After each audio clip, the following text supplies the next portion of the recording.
Welcome to Policy on Demand's Week in Review. I'm Pat Brown. We are 25 days from the election, but the attention right now is on what Hurricanes Helene and Milton left behind. While the full impact continues to be determined, the Biden administration is urging Congress to return from recess and take up disaster funding.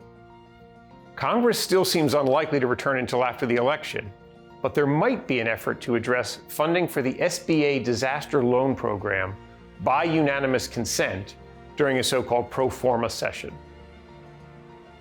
Also this week, PwC released its Pulse survey, which gauges how executives view the upcoming election and its implications.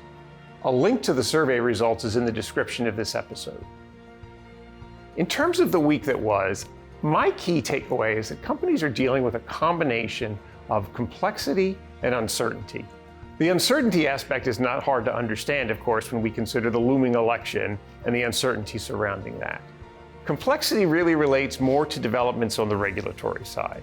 So the comment period closed earlier this week on Treasury's proposed dual consolidated loss regulations. We're starting to see some of the comments that were submitted by taxpayers on those regulations, and it seems clear that taxpayers are reacting to what they perceive to be a really dramatic expansion in the reach of the dual consolidated loss regulations in this latest package of proposed regulations from the Treasury Department. And there are real concerns about certain aspects of those regulations, including a brand new set of rules with respect to disregarded payments and a new general anti-avoidance rule where taxpayers are asking a lot of questions about not really understanding the parameters of that rule.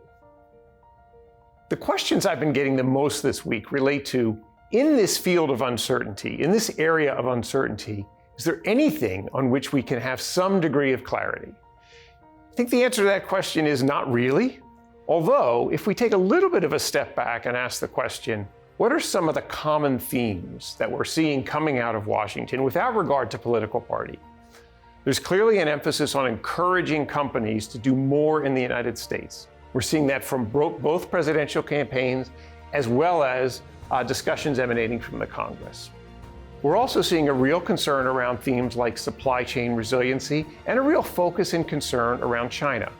So there are some themes out there that are likely to be, without regard to the outcome of the election, guideposts as we look toward the future.